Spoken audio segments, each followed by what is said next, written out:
quero agradecer a presença da Vera, porque eu sei que ela tem uma agenda muito doida, a gente não consegue muitas vezes falar com a Vera, porque ela é muito procurada, graças a Deus, né? E nós estamos tendo a sorte de ter a Vera aqui conosco. Muito obrigada pela tua presença, professora, mestre, doutora, e uma pessoa maravilhosa, incrível pessoa, né? E a Kátia também não fica longe, né? É uma pessoa internacional, uma consultora internacional, é uma grande estudiosa. Desde que eu conheço a Kátia, ela não para de estudar, ela está sempre se formando em algum curso, é professora do INSPER, é uma pessoa com uma bagagem espetacular também, né? Então, muito obrigada pela presença das duas aqui. Em especial, a abordagem integrativa, que é uma orientação dentro da psicologia que amplia a percepção de mundo, que amplia a percepção do homem também, evidenciando bastante os aspectos saudáveis, positivos e a dimensão espiritual, sem, obviamente, deixar de lado os aspectos desagregadores que precisam ser trabalhados do ego, né? A abordagem integrativa, em específico, ela é uma metodologia, ela é uma abordagem que apresenta um método para a gente aplicar a psicologia transpessoal, não só tê-la como uma visão filosófica, mas aplicá-la nas organizações, na educação, na área clínica e, mais ainda, Cris, na vida cotidiana, né? Nós estávamos conversando um pouquinho, eu e a Cris, e ela falou, mas tem dica para o dia a dia? Lógico, né? Então, principalmente, quando a gente desenvolveu essa abordagem, levou para a academia, uma das coisas que nós fizemos também foi a didática transpessoal, ou seja, uma maneira de ensinar essa abordagem integrativa coerente com os seus pressupostos teóricos, ou seja, não só informar, mas formar e possibilitar uma transformação do indivíduo para que ele realmente possa utilizar, aplicar com resultados bem exitosos. Então, aqui bem rapidamente, eu só vou falar para vocês, isso é uma síntese da abordagem. Ela tem um corpo teórico, onde ela tem conceitos importantes que dão subsídios para a transpessoal, que é justamente esse conceito da unidade, da não localidade, da vida que implica numa imortalidade, o ego, que é um ego que pode expandir num ego rígido, e os estados de consciência como caminho que podem chegar até essa abertura da consciência, e mais ainda, as diferentes regiões da consciência que esses estados, esses níveis diferentes de consciência nos possibilitam acessar. Tudo isso é articulado através de 2 eixos, evolutivo e experiencial, através de um grupo de recursos técnicos que esses recursos técnicos nós classificamos em 5 grandes grupos, e um deles, então, nós temos 7 etapas, que são etapas de uma técnica e também etapas de um processo. Por exemplo, a gente tem várias pessoas que fazem o coaching integrativo transpessoal, baseado na IT, usando essas 7 etapas. Etapas de processo, de trabalhar com mulher, de trabalhar com o feminino, etapas desse processo para trabalhar com gestantes. Mas, obviamente, o que eu quero focar hoje, porque eu quero muito ouvir a Kátia e a Cris também, né? Os aspectos dinâmicos, o eixo evolutivo e o eixo experiencial. Então, acho que depois eu talvez retome para falar um pouquinho, ou você prefere que eu já fale agora, Cris? Vera, eu acho que é importante, porque quando você falou em sala pela primeira vez para mim, ficou muito claro isso, desse eixo, né? Experiencial e evolutivo, quando a gente fala de uma espiral de evolução, né? Então, eu acredito que para esse momento é muito importante ter esse nível de consciência, né? Conhecer esse aspecto, e até mesmo para a gente linkar com os outros conhecimentos que a gente vai trazer aqui. Ok. Então, eu vou convidar vocês a focarem apenas nesse momento esse eixo evolutivo e esse eixo experiencial. Então, lembrando que por trás dele há todo o embasamento teórico, né? Mas vamos focar aqui. O que ocorre? O pressuposto dentro da abordagem integrativa é que o nosso processo evolutivo, ele acontece na relação dentro de mim, interpessoal, na relação com o outro, na relação com o mundo. Então, esse eixo experiencial, ele indica justamente essas relações, como é que elas podem acontecer, de uma forma mais harmoniosa, integrada, ou de uma forma mais desagregada, disfuncional. E como é que a gente pode olhar para isso, né?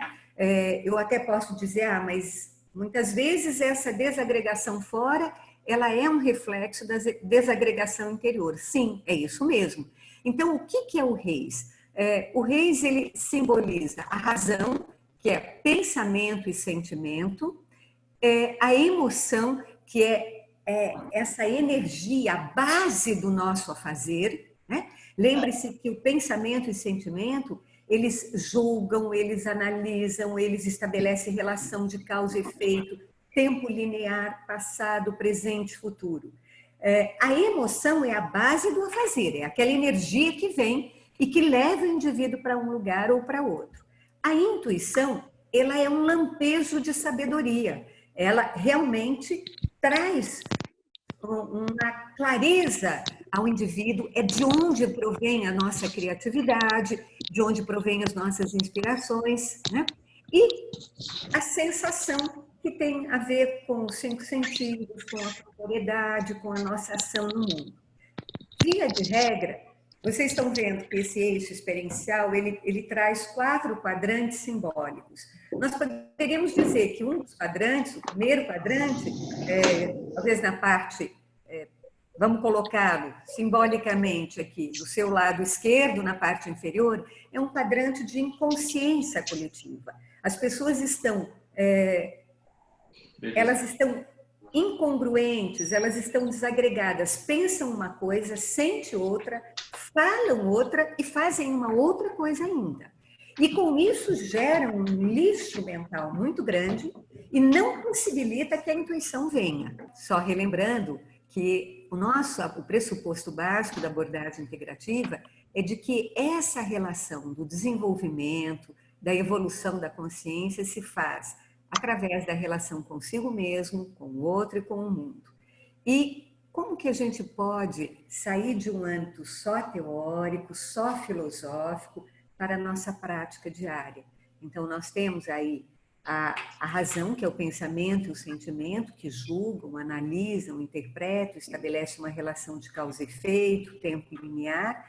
Nós temos também os aspectos relacionados à emoção, que é a energia, a base do nosso fazer. Temos a intuição, que é um lampejo de sabedoria, e temos, então, também a sensação, que é a concretude, a materialidade. Então, é através desse eixo evolutivo que nós vamos ter relações mais harmoniosas dentro de nós, mais conflituosas. Quanto mais nós pudermos integrar aquilo que pensamos, que sentimos e acreditamos, que fazemos, mais nós vamos estar nos harmonizando e vamos estar abrindo uma possibilidade para esse eixo evolutivo. Esse eixo evolutivo, ele representa os diferentes níveis de consciência. Nós temos uma consciência adormecida ou uma consciência desperta. E claro, existem diferentes níveis. Nesse primeiro quadrante, que eu coloquei exatamente quando a Cristiane fez a interferência, esse primeiro quadrante, simbolicamente, nós poderíamos dizer que é um quadrante do inconsciente coletivo, onde nós somos sequestrados pelos movimentos de massa, nós somos sequestrados pelas emoções mais passionais, e muitas vezes somos levados, né, a níveis de ações desagregadoras, disfuncionais. Bem, à medida que nós vamos integrando razão, emoção, sensação, intuição, o que ocorre? Nós vamos, então, possibilitando que os níveis de consciência comecem a se tornarem mais despertos. Essa consciência de vigília, ela predomina a razão.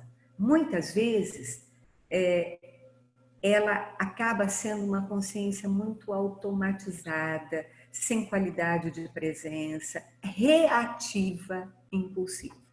Então, o que nós colocamos?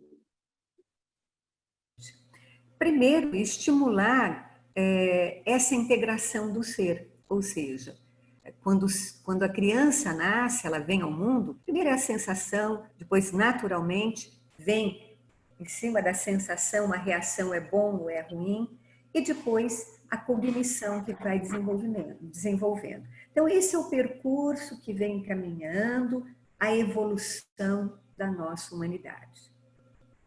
Porém, agora é um momento de convite a um salto evolutivo.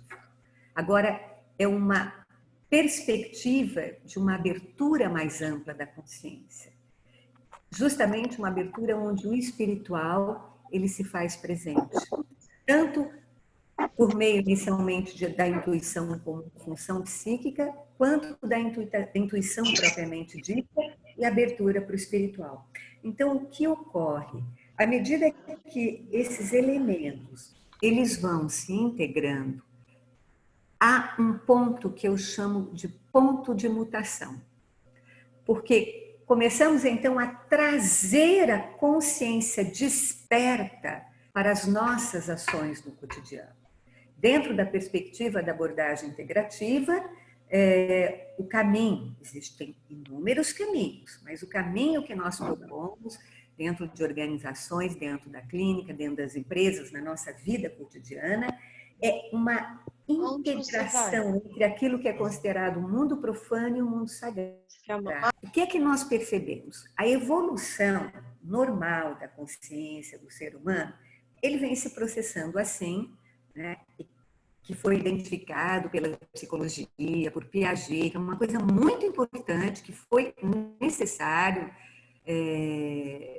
de que, desde lá, se nós pensarmos no primórdio da evolução humana, da era paleolítica, onde o nosso cérebro era bem concreto, né? Bem concreto, ações concretas. Depois vem as emoções passionais. Depois vem a época da racionalidade, vem a época do iluminismo, da cientificidade. Então, nós estamos, vamos pensar, no desenvolvimento do ser. Sensação, emoção e razão. É assim que nós estamos caminhando até o presente momento. Muito bem, obrigado. E evoluímos, sim. Apesar de algumas barbáries, mas nós evoluímos muito, né? Se pensarmos lá no primórdio, nos nossos antepassados. Entretanto, nós chegamos num ponto de mutação, onde há uma abertura agora para além da racionalidade. Há uma abertura para uma dimensão intuitiva, para uma dimensão espiritual, não como algo separado, não como algo só religioso, mas algo que é inerente à natureza da evolução humana. É um momento de ascensão da consciência.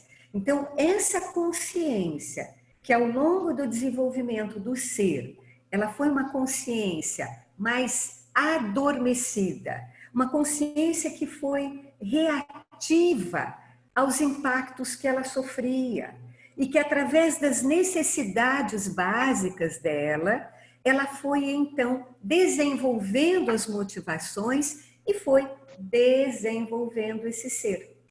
Porém, agora há esse ponto de mutação, onde há uma instância ainda mais elevada, e hoje a neurociências mostra isso, né? Através do cérebro trino, mostra que, por exemplo, uma das práticas, a meditação, a pessoas que meditam há mais de 10 anos, há um aumento da substância branca, há uma conexão maior entre o hemisfério direito e esquerdo, através de mais feixes do corpo caloso. Então, o que ocorre? Há uma nova perspectiva evolutiva e a integração do eixo evolutivo que dá esse ponto de mutação. Eu vou na Cristiane, que ela está levantando a mão para mim.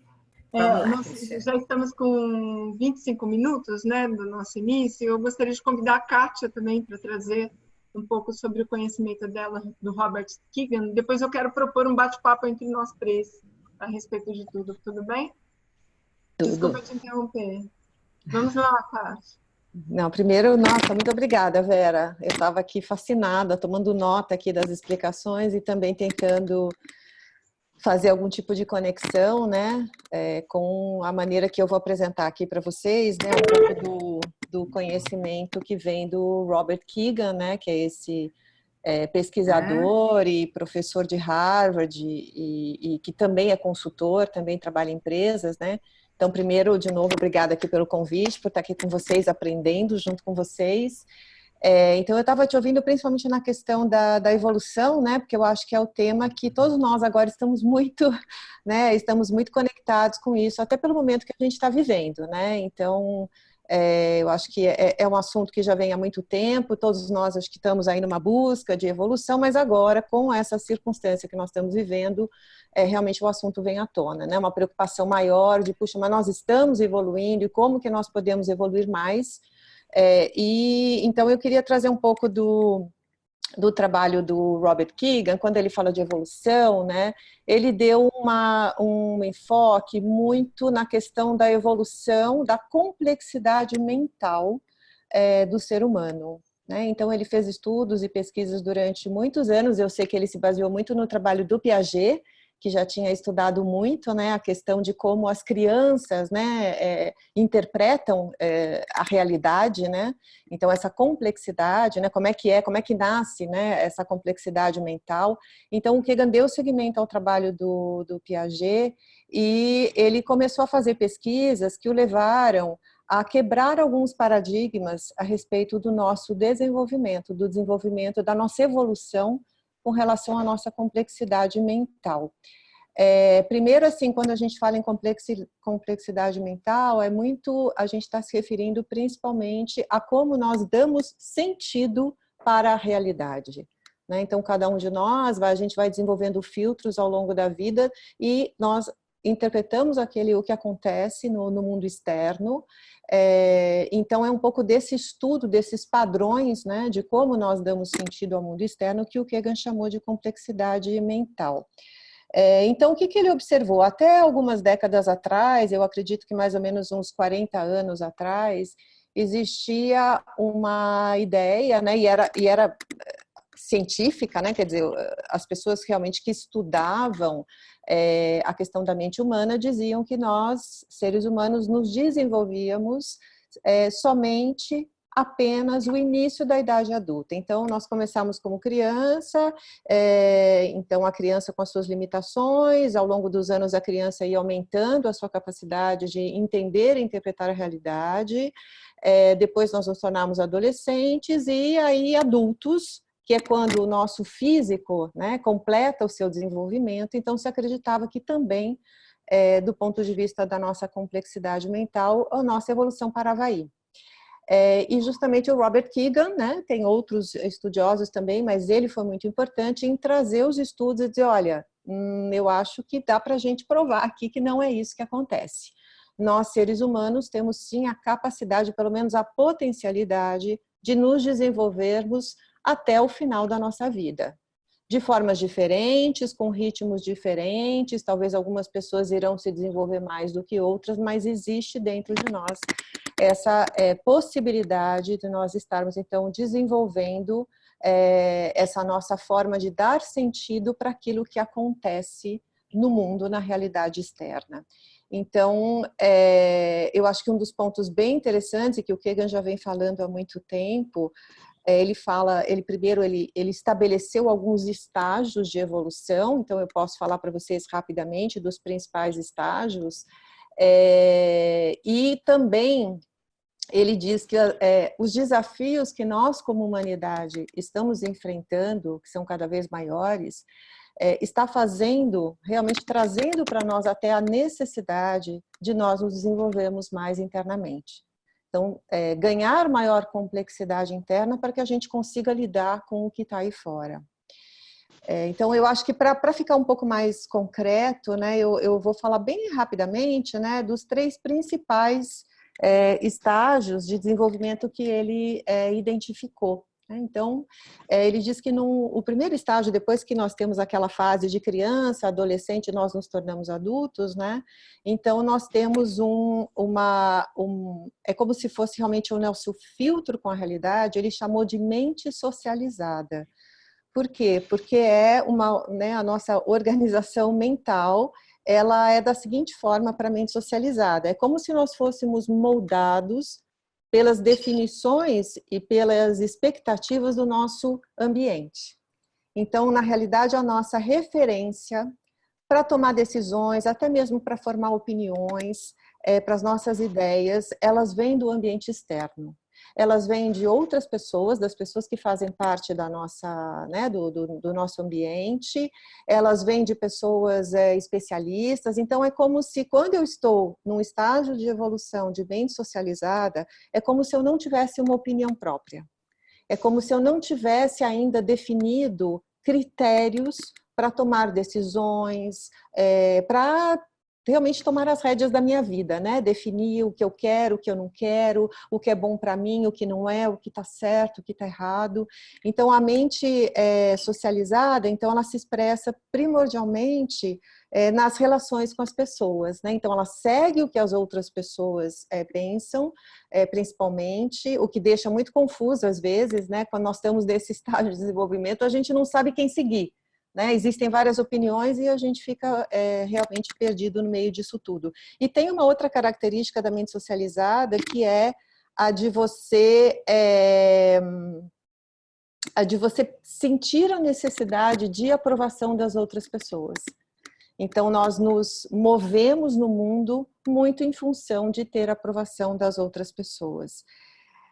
E nesse momento também existe ainda fica bem difícil de distinguir, quando nós estamos nesse estágio de mente socializada, distinguir, por exemplo, o nosso pensamento da nossa emoção. Então, agora quando você estava expondo, Vera, eu estava tentando fazer aqui uma conexão, né? Então, imaginando isso, na mente socializada fica tudo muito confuso. Então, se eu for contar para você um evento, eu vou estar misturando a minha emoção, que a outra pessoa falou, né, uma coisa mais racional, uma coisa mais emocional. Então, eu me sinto dentro daquela situação de uma tal forma que eu não consigo analisar aquela situação de fora.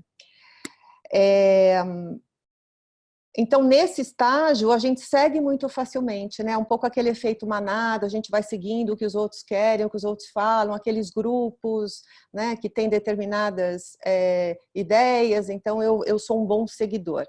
A tendência, então, na nossa evolução como adulto, seria a gente passar depois para um estágio, eu vou dizer acima, tá? Não quero dizer que é melhor ou pior, mas assim, como se fosse o estágio seguinte, né, de evolução, que o Keegan chamou de mente autoautoral, porque é quando nós passamos quase que para o lado oposto, né, daquele que estava seguindo o que todo mundo pensava e dizia, para aquele que começa a perceber que ele tem dentro de si uma riqueza, um poder muito grande de tomar suas próprias decisões, de definir os seus próprios critérios. É como se ele chama de autoautoral, né, porque é como se nós realmente pudéssemos ser os autores da nossa história, os autores da nossa vida. Então, nessa evolução, a gente já consegue se diferenciar do ambiente social, a gente consegue entender que nós somos separados desse ambiente e, portanto, temos direito a ter ideias diferentes, a desafiar, inclusive, a autoridade, né, que era tão importante no estágio anterior, a gente já se sente né, prontos e com a necessidade até mesmo de desafiar o status quo, desafiar o que as outras pessoas pensam. Então, é como se eu criasse, eu tomasse consciência, na verdade, né, do meu sistema de crenças, através do qual, então, eu vou dirigir a minha vida. Vou colocar limites, né? Então, realmente, principalmente essa separação entre eu e o ambiente social.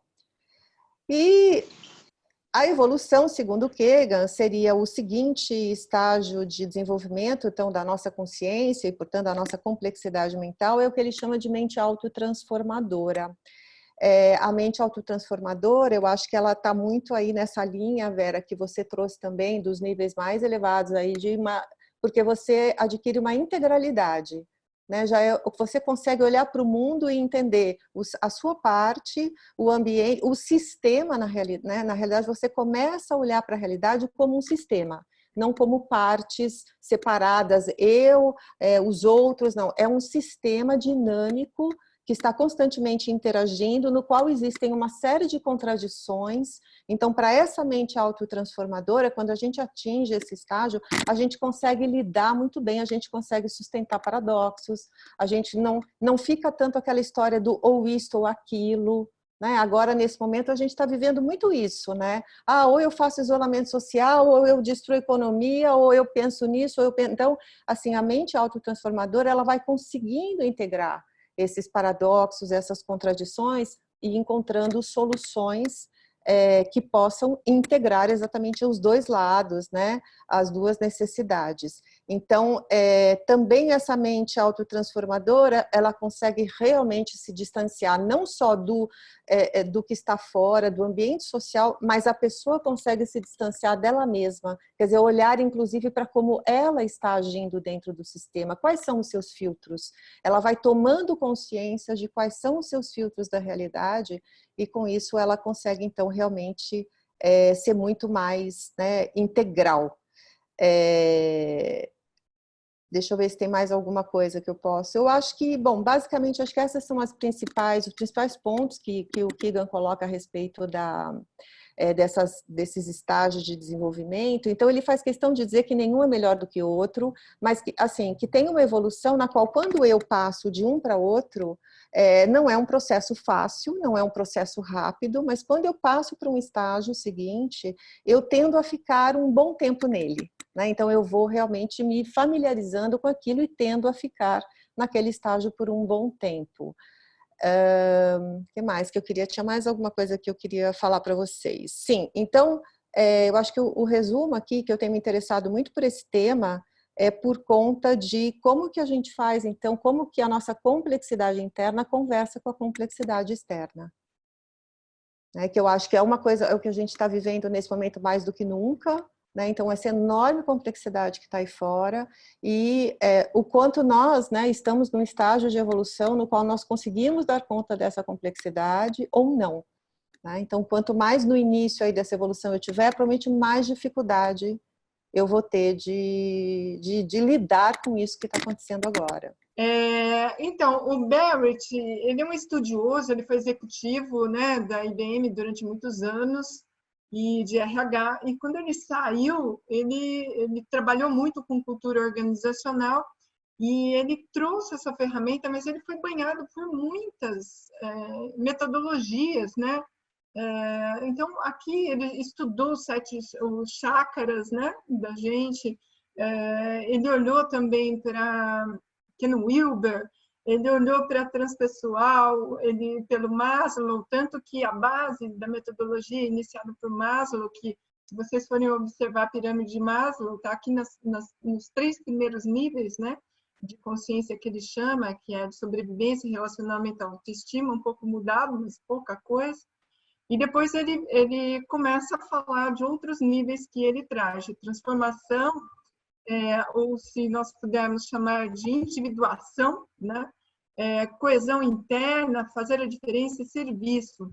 Então, ele traz também essa questão do desenvolvimento, olhando para as idades. Então, se a gente for fazer um comparativo, ele traz que nesses 3 primeiros níveis de consciência, né? São 7 ao todo, ele diz que ainda eu atuo com o ego ou com o nível de consciência. Eu tenho os 2 extremos, né? Quando eu tenho o ego operando na sua inconsciência, segundo Barrett, eu tive num workshop dele agora, e esse workshop era a iluminação do ego para a alma. O que é isso, né? O ego, segundo ele vem para operar num mundo tridimensional como o nosso, né? E a alma, ela é muito frágil, ou seja, ela não suportaria viver neste mundo se ela não tivesse a representação do ego na sua frente. Ou seja, o ego não é um vilão. Ele tem a sua grande utilidade para nós, né? Mas a gente não pode deixar que ele tome corpo à frente da alma, né? Então, assim, o ego tem desejos, a alma não. A alma, né, ela se expressa, né, de outras formas. Então, o que ele diz? Quando a gente está, que é o que a gente está vivendo hoje, né, que está todo mundo apavorado, será que vai ter emprego depois? Será que eu vou ter dinheiro para comer? Eu estou me olhando, mirando para a parte da questão, da parte de sobrevivência, né? A questão do relacionamento também está bastante abalada, porque nós precisamos aprender a viver hoje de uma forma diferente. Estamos aqui conversando num grupo grande de 24, 25 pessoas, mas cada um na sua casa, né? Pessoas sinestésicas como eu sofrem, porque a gente gosta de abraçar, de beijar, brasileiro é assim, né? Então, o relacionamento também está abalado, e a autoestima nesse momento também está abalada. Por que a autoestima está abalada? Porque, assim, eu não sei o que vai acontecer comigo depois, né? Eu não sei se eu vou conseguir colocar meu propósito para realmente os meus talentos. Como que vai ser nesse mundo depois? Eu tenho dúvidas do que vai acontecer, né? Segundo Barrett, no quarto nível de transformação, que é o de individuação, ou quando eu tomo parte de mim mesmo, eu falo assim, não, agora eu vou me representar no mundo, né, a partir dos meus talentos, do meu conhecimento, é que eu consigo fazer essa transmutação. Por isso que ele chama de transformação. Eu saio desse ambiente do ego e começo a ir na direção da espiritualidade, daquilo que a alma efetivamente inspira, né? Ou aquilo que ela é, para que ela seja vivida na sua integralidade. E ele falando sobre as idades, eu estou nessa fase de 50 aninhos, né, para cima, 52 ali, nessa questão da ativação da minha alma, que é do nível espiritual, que é fazer a diferença, de estar a serviço do mundo, né? E não só olhando para o próprio umbigo. Segundo Barrett, os 3 primeiros níveis, né, o nível 1, 2 e 3, eu ainda estou olhando muito para o meu próprio umbigo, né? Para a minha existência neste mundo. Quando eu começo a transmutar e eu começo a ter, no nível 4, eu começo a olhar para mim, ver o que é importante para mim efetivamente, saindo dessa mente socializada, que ele também chama nesse nível aqui, Kátia, dos 24 anos, né? nessa fase, o adolescente que precisa ser aceito pelo grupo e tudo mais, né? Quando eu chego no nível de transmutação ou de transformação, onde eu estou saindo do ego para chegar a viver o que a alma realmente é, existe um choque ali. Porque o que, afinal, eu quero ser? Eu quero ser a alma ou eu quero continuar o ego? Então, por exemplo, eu deixo meu emprego, mas eu ganho muito bem, sou diretor de empresa, eu tenho, né? Uma pessoa com 35 anos, por exemplo.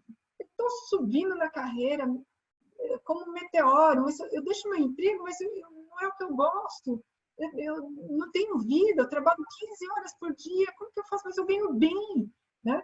É essa confusão do nível 4 que acontece, porque ele está no momento de transformação pessoal, no momento de ele olhar para dentro de si, né? Então, eu não quero me alongar muito, porque eu quero ouvi-las também.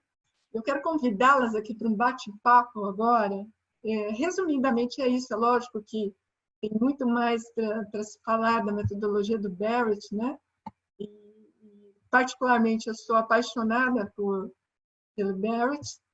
E como eu tive esse banho de informação quando eu estudava transpessoal com a Vera, né, e me apaixonei por Maslow, porque é uma contribuição que eu não posso nem nomear de tanta beleza que ele traz para a psicologia mais humanista, né, Vera? trazendo para dentro das organizações. Então, eu quero convidar tanto a Kátia quanto a Vera, por favor, para liberar os microfones, e para que nós possamos conversar, olhando para toda essa beleza de metodologia que nós trouxemos, né? Como que nós podemos contribuir para as pessoas que estão nos vendo? Como que a gente olha para esse toma pé da sua própria consciência, né? E busca pelo equilíbrio pessoal, saindo desse inconsciente coletivo, né? Como diz Jung, sair desse inconsciente coletivo que puxa a gente para essa parte mais negativista das coisas, para que a gente possa ter um esforço pessoal para olhar para dentro de nós e identificarmos onde que está o ego está gritando mais, né? Onde o meu propósito e eu como ser humano posso contribuir, fazer diferença para esse mundo. Como que eu posso equilibrar essas forças, né? Não deixando de olhar o que acontece no mundo externo. Queria ouvir vocês duas. Vera, que tal? Ok, vamos aí. Eu realmente, assim, estou encantada de ouvi-la, ouvir a Kátia e sentir o quanto que essas diferentes abordagens se conversam, o quanto que elas têm uma interconexão muito grande, né?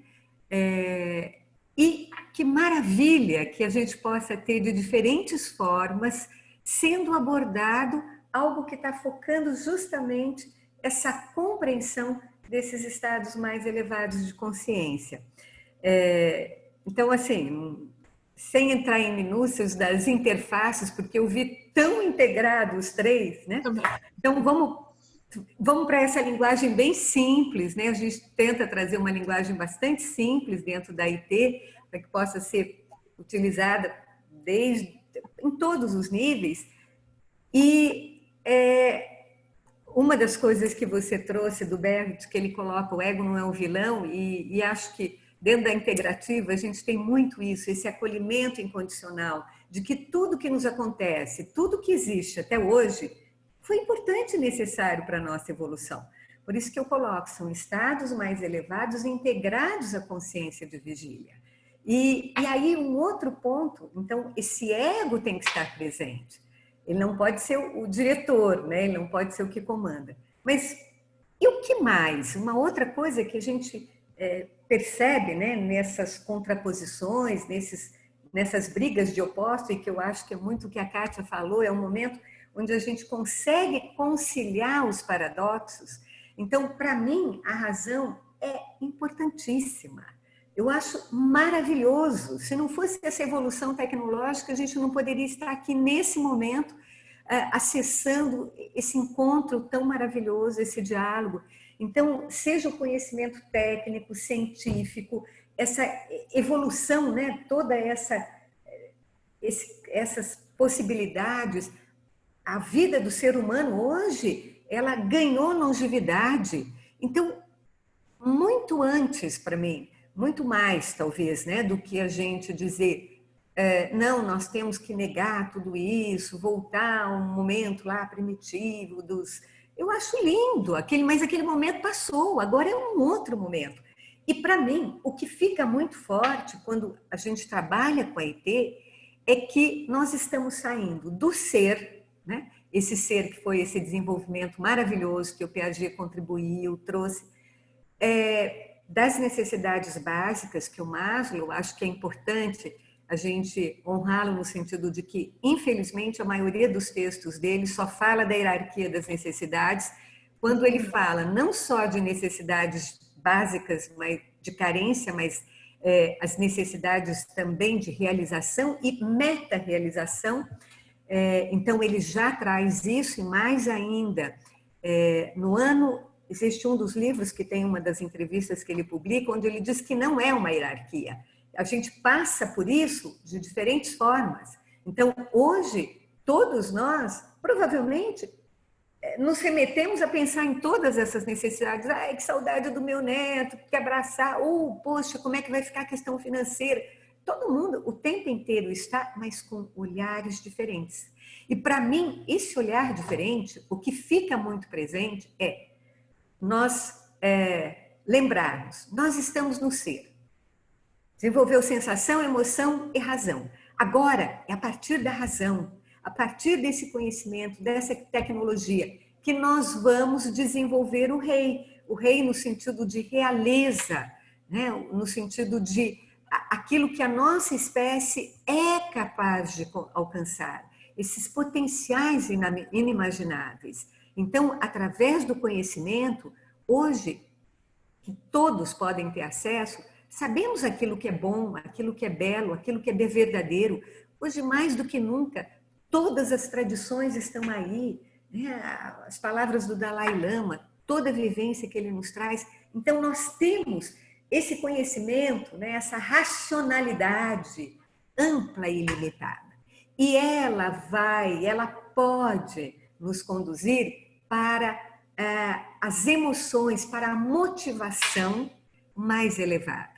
E quando então nós levamos essa busca do conhecimento, desse desejo, e a nossa emoção caminha nessa direção, e nós permitirmos que venha a intuição, há uma abertura. Há uma abertura. E em que pese tantos prognósticos desse momento difíceis, eu tenho uma visão extremamente benéfica e otimista dela. Porque eu acho que é exatamente através da intuição que nós desenvolvemos novos olhares, novas formas de agir no mesmo lugar, soluções para antigos problemas e soluções para novos problemas. Então, através do conhecimento, unindo a nossa energia, colocando a nossa energia nessa direção e conectando a nossa intuição. Então, há uma conexão entre razão e intuição através da emoção. O que é que vai acontecer? O que é que mais tem sido chamado para todos nós? Independente do grau de conhecimento, independente do seu grau financeiro, a criatividade. Todo mundo está tendo que usar a criatividade nesse momento. Não tem como, não tem como. Desde a criatividade mais visceral, básica, até a mais elaborada, a criatividade. Isso é um atributo da intuição. Então, isso vai propiciar que a gente vá integrando razão, emoção e intuição. E com isso, a sensação, né? a concretude, a materialidade, ela será reorientada para esse novo padrão. Não um padrão que foi muito mais responsivo. Então, nós éramos reativos a tudo aquilo que nos impactava. Deu, levou, chegou, reagimos.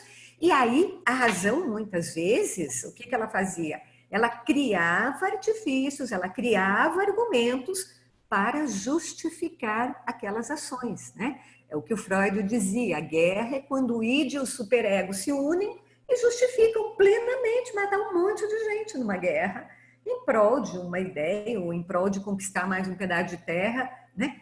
Então, e aí nós percebemos que é essa reorientação, porque a intuição propriamente dita, ela é extremamente ética.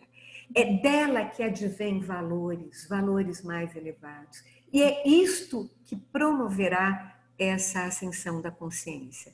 Então, apesar dos desafios, porque não é fácil, né? A gente fala, não, é tudo... Não, não é. E para a gente achar que tem evolução, transformação, nós não precisamos estar achando o dia inteiro que vamos alegres, felizes, ou estamos sozinhos, ou... Não é assim. Há uma transmutação, né? Aquilo que o Bernd chama de transformação, eu costumo dizer que é transformação, e depois vem a transformação. Por que eu chamo de transmutação? Eu faço muito uma analogia com a semente, né? Então, o primeiro momento, a semente é lançada na terra, num solo fértil. E aí ela se mistura com a terra, que é a identificação, que é muito aquilo que a Kátia falou, né? Dessa mente socializada, ela está identificada, ela não sabe o que é dela, o que é do outro, então ela está ali identificada, ela não consegue separar o que é dela. Depois ela se desidentifica. E quando ela se desidentifica, então, o que acontece com a semente? Ela se abre a uma morte e renascimento. Eu acho que, simbolicamente, nós estamos vivendo uma semana muito auspiciosa, né, para que a gente possa estar trazendo algo sobre isso. Há uma morte da semente, ela perde a forma dela, ela abre e ela começa a germinar. Mas, aparentemente, aqui em cima na Terra, nada acontece. Tudo isso ainda está num processo dentro da Terra, é a transmutação.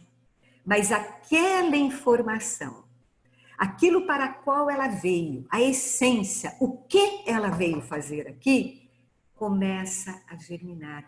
E logo a transformação aparece quando o broto segue em direção ao sol. Então, ele mostra quem é ele, né? Aqui ele veio, e aí seja uma árvore frondosa, seja o ramo de trigo, e esse trigo que se torna pão, e o pão que se multiplica e integra com todos. Então, eu acho que é muito esse momento de a gente sair não, é um contínuo. Eu honro, agradeço todo esse antepassado, todo esse processo evolutivo, da qual com certeza todos nós somos partes, né? E agora é esse momento, esse ponto de mutação. A partir da razão, a gente começa a inverter a ordem. Não mais somos reativos a tudo que nos impacta, mas somos criativos, reorientamos a nossa energia e as nossas ações. Então, passamos a trazer, então, aquilo que é a realeza do ser humano, que é justamente aquilo que o coroa, que são esses estados, esses níveis mais elevados da consciência, e que seria a consciência desperta. E só para encerrar, eu gosto muito das questões dos mitos, do simbólico, né? A gente lembrar que essa Semana Santa, justamente nós comemoramos justamente a Páscoa já existe há muito tempo, como libertação dos hebreus, como passagem, e também na tradição cristã, como esse processo de morte e renascimento do Cristo, e que ele tem essa denominação Cristo, né?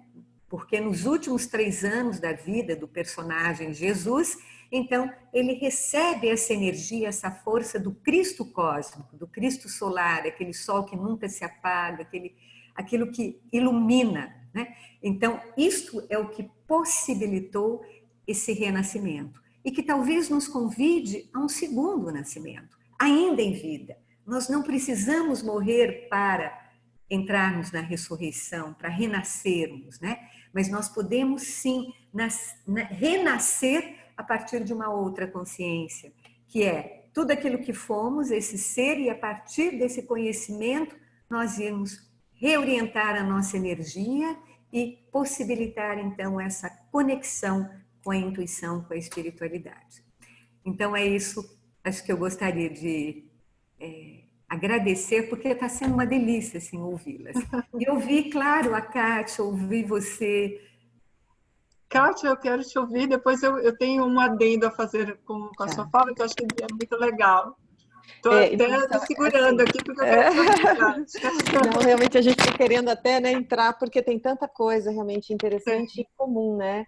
É uma das coisas que logo no começo, quando a Vera começou a falar, que realmente me veio assim, que coisa mais, entre aspas, que coisa mais estranha. Quer dizer, quando a situação está normal, né, vamos dizer assim, como vamos dizer, nós estávamos, né, realmente nós agimos mais de forma reativa do que de forma criativa. Quando a situação sai totalmente do controle, entra uma crise gigantesca, então a gente deixa de lado o reativo, né? Quer dizer, não é que deixa de lado, mas a gente diminui e passa a atuar muito mais no criativo, né?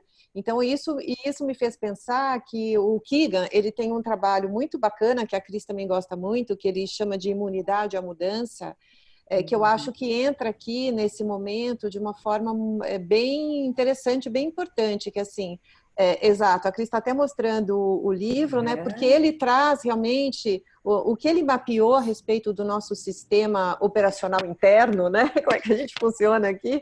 É que nós temos uma espécie de sistema imune com relação à mudança. Então, quando nós organizamos tudo aqui no nosso sistema operacional interno, a gente tem muita dificuldade de sair daquele padrão que nós criamos. Então, tanto que ele montou ele chama até de tecnologia, mas é uma metodologia, né, para que você possa mapear o seu sistema e conseguir entender, então, quais são as forças inclusive contrárias, que estão atuando e que muitas vezes te impedem de sair daquele seu padrão, daquele seu automático, do comportamento automático, né? Então, eu vejo que nesse momento isso faz um sentido enorme, né? A gente está justamente lutando com o nosso sistema aí para ganhar anticorpos contra esse vírus externo. E, por outro lado, o Kegan, né, ele já fala nisso há muitos anos, né? Ele diz, puxa, nós temos um sistema imune que todo o organismo estranho que entra, ele repele. Então, a gente não quer sair daquela zona de conforto. E que é o que você falou, Vera, e eu estou repetindo aqui a questão do reativo, né? A gente fica naquele comportamento que eu estou habituado. Então, agora, se a gente não aproveitar essa oportunidade para dizer, olha, agora não tem mais desculpa, né? Nós estamos sendo quase que forçados a usar o nosso outro lado, porque senão a gente não dá conta do que está acontecendo, né?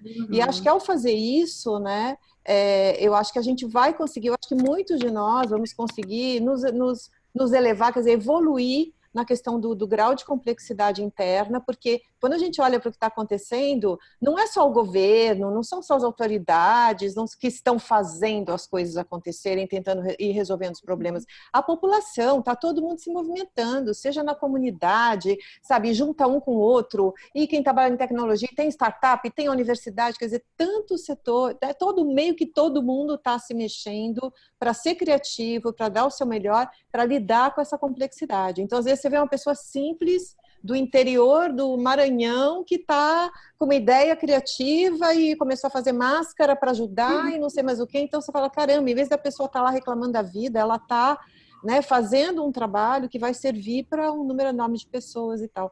Então acho que a gente está num caminho, eu concordo com você, Vera, que a gente está num caminho bem interessante, a gente só precisa agarrar essa oportunidade e não deixar ela passar. Então é viver essa experiência, eu acho que é muito importante a gente entrar em contato com o lado duro também, com o lado triste dessa experiência. Ontem eu escutei um profissional que contou um pouco a vida dele, fez uma declaração que, né, eu acho que é muito importante, assim, somente realmente quando a dor que você sente, ela é tão grande, né, ela te impacta tanto que você acaba cruzando a linha, cruzando a fronteira do medo. Quando você cruza a fronteira do medo, você se conecta com a sua aspiração. Então, na hora que você realmente tem a coragem de, né, ir lá e falar assim, não, mas é isso, é um mundo assim que eu quero, não é esse mundo onde eu estava vivendo, né? Então, é isso, não quero, não quero entrar mais para a gente poder ouvir a Cris também. O Richard Barrett, ele diz o seguinte, quando tem muita pressão, o medo aparece, né? Uma pressão desenfreada, tal, o medo aparece. Então, assim, se eu fico paralisada, eu não acho, né? Eu não tenho para onde ir. E aí, quando eu mostro os níveis de consciência do Barrett, ele traz uma ideia sobre aonde que a gente está correspondendo com a idade, né, no nível de consciência. Isso não quer dizer que eu com 50 anos, 52, eu estou super bem resolvida na questão de sobrevivência, né, ou de relacionamento, ou de autoestima. Pode ser que eu tenha passado por um nível de consciência 6, mas eu ainda não ajustei coisas lá do nível 1, né? Então, qualquer pressão que eu tenha, pode ser que eu tenha medo. Ai, será que eu vou ter emprego? Ai, será que não sei o quê, né? Então, se eu não conseguir transmutar, e você viu, né, Vera, quando eu fui falar da transformação, eu vi transmutação, né? Porque para mim é o quarto nível nas 7 etapas e a transmutação. Como uma boa... É o chakra cardíaco, né? Aquele triângulo de cima. Como uma boa admiradora de todos os conteúdos da Transpessoal, eu misturei tudo, mas na verdade... Mas é assim mesmo, né? É isso mesmo, né? Não importa de onde que vem, o importa é que a gente cresça, que a gente, né, busque um grau de consciência elevado. Inclusive, quando eu vim para cá, para essa conversa, estou preocupada só com o horário, porque nós nos comprometemos a falar em 1 hora para todos, né? Para abrir para perguntas, talvez, e depois, né? Eu trouxe aqui na minha manga, que eu gosto muito de uma outra autora, para a gente lidar com isso tudo que está acontecendo, né? Eu vou até compartilhar aqui, da Byron Katie. Não sei se vocês já ouviram falar. Ela tem 4 perguntas, né? Quando o medo vier, via forte, né? E você tem que se perguntar, é verdade que eu tenho que ter esse medo com relação a tal coisa? Isso é verdade? Eu posso saber com absoluta certeza que isso é verdade? São 4 perguntas da Byron Katie. Eu posso saber com absoluta certeza, eu vou passar fome, mas é verdade isso? Você tem certeza disso? Como eu reajo quando eu acredito nesse pensamento? Como que eu reajo, né? Quando eu acredito nesse pensamento? Eu fico paralisada, não faço nada, né? E a 4ª pergunta, quem eu seria sem este pensamento? A Byron Katie, ela foi internada com um alto grau de depressão. E ela ficou anos até ela chegar nessa metodologia, e depois ela se abriu para o mundo, e hoje ela é uma grande palestrante, coach, fantástica. Então, assim, eu quero convidar vocês, porque eu acho que faz muito sentido para mim isso, né? Eu utilizo isso com os meus coaches. Toda vez que vier aquele pensamento ruinzinho, sabe, do ego, do medo, falando para você coisas que te desafiam e que te paralisam, não te deixam agir, coloca na tua cabeça, isso é verdade? Eu posso saber com absoluta certeza que isso é verdade? O que me diz que isso é verdade? Como que eu reajo quando acredito neste pensamento? E quem eu seria sem este pensamento? Para o Barrett, a alma seria a consciência. Quando ele fala nesses níveis de consciência, né, conforme você vai subindo nos níveis de consciência da liderança, que ele chama, você vai atender os desígnios da alma, né? A espiritualidade estará, conforme eu mostrei no nosso... Eu posso compartilhar com vocês todo esse material depois? Vocês estão vendo aqui compartilhado? Então, aqui, olha, do 5º estágio para o 7º, onde tem a ativação da alma. Então, o nível de consciência está mais ampliado, né? Praticamente no 7º, onde você está a serviço de um bem maior, do mundo, né, para todos. É lógico que é aquilo que eu falei para vocês, né? Ele traz aqui a referência da idade. No entanto, pode ser que uma pessoa de 60 anos ela ainda tenha que desenvolver a consciência a respeito desses 3 primeiros níveis, né? Quando a gente aplica essa metodologia dentro das organizações, e a gente tem um teste para isso, depois, se vocês quiserem, eu posso mandar um link para vocês do teste para todos. Dentro das organizações, o mais esperado, por exemplo, eu posso falar de mim mesma, no meu assessment, eu estou do nível 4 até o nível 7, eu tenho representatividade aqui. Isso é bom? Não, não é bom. Sabe por quê? Porque eu deixei a parte prática de lado, então, assim, eu tenho que fazer um esforço, por exemplo, para questões financeiras, né? Se alguém me liga e fala assim, Cris, você pode fazer um coach para mim? Eu não estou podendo pagar, não sei o quê. Eu falo assim, claro, eu vou fazer coach para você de graça, né? Isso profissionalmente, se eu abrir uma exceção para todas as pessoas, eu não vou ter cliente, né? Eu vou atender todas as pessoas gratuitamente. É lógico que, como faz parte do meu propósito, levar a consciência primeiro comigo, para as demais pessoas, é lógico que eu vou atender pessoas, eu vou fazer a minha parte, né?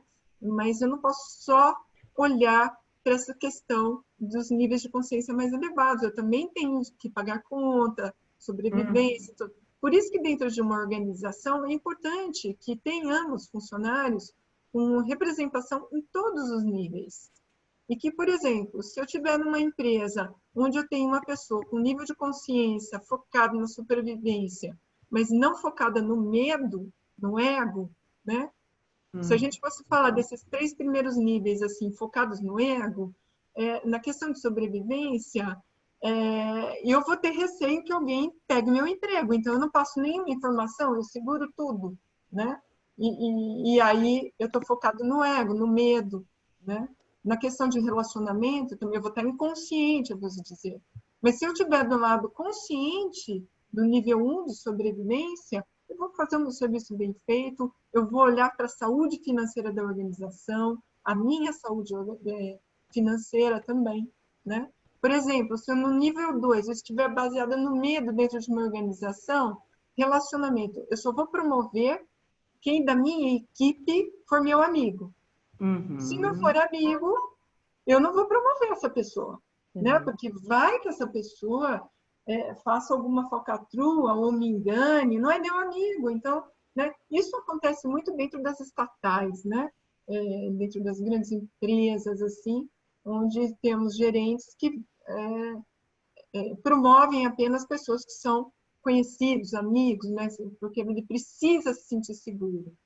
Esse ponto de vista, ele está baseado no medo. Agora, se eu sou uma pessoa, um gerente, que sou super bem relacionado com todo mundo, ele está no nível de consciência adequado para o nível 2, né? A mesma, e assim é para também a autoestima, né? Se você não me elogiar, se você não falar que eu sou bom o suficiente, eu vou estar sempre achando que eu estou em débito, e aí o meu nível de consciência no nível 3 não vai estar ajustado de uma forma adequada, isso me gera sofrimento, né? Porque eu vou estar agindo pelo ego. Então, assim, conforme eu vou trabalhando os níveis de consciência de uma forma mais adequada para mim, né? Não olhando para fora, mas olhando para dentro de mim e sabendo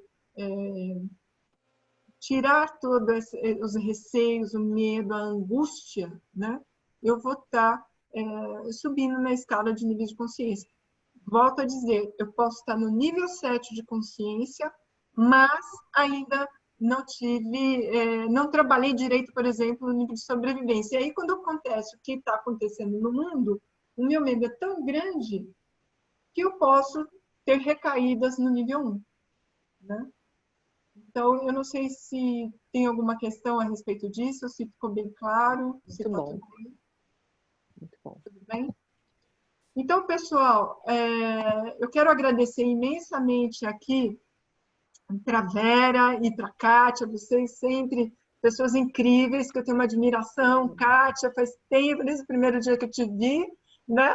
Uma admiração incrível. A Vera nem se fale que, puxa, até hoje, depois de tantos anos, né, que eu saí da Transpessoal, que eu fiz a formação, eu quero agradecer imensamente. Eu estou vendo gente fazendo um agradecimento, né?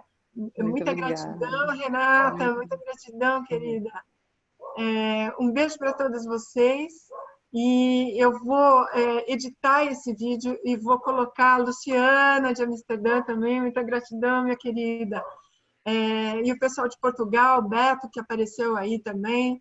Um beijo para todo mundo. E eu vou disponibilizar no meu canal do YouTube, depois, se vocês quiserem entrar, Cristiane Maziero no YouTube, tá bom? Muito obrigada, gente. Foi um prazer estar aqui.